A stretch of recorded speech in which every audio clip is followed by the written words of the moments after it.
My name is Blair Kosrich, and I'm the 3D Printing and Training Center Administrator here at Clarkson College. We are outside of a hospital facility. We can do 3D printing for outside clients, physicians, and hospitals. Also, we can use it for our education side of things in helping teach our subspecialties here at Clarkson College.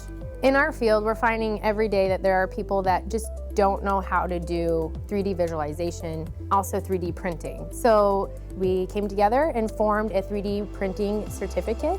You can finish it as little as a semester. It's all online, so it's super affordable and easy for our students to go through. It's designed to give them hands-on experience with the software that we're using, as well as knowing how to set up a print on the printer.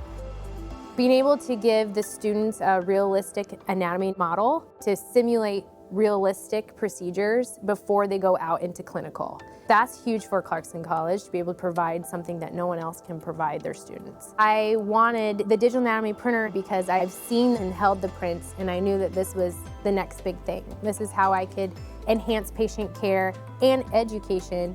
I would recommend the digital anatomy printer because of the endless possibilities. Being able to print in anatomy form that's realistic to the touch and feel, and have realistic color mapping on models too. The printer can do it all versus having several printers in your print room.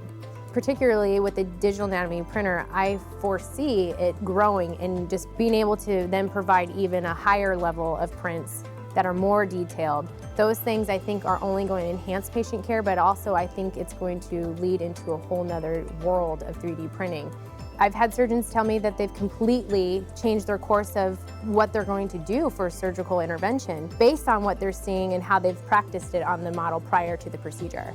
And I think that's super important for not only the patient education side, but also the physician education side.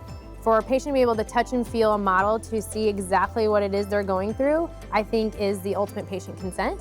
And I think physicians will have a better understanding on how they can convey a diagnosis to their patient. Our mission is providing a language that anyone can understand, and 3D printing is just that.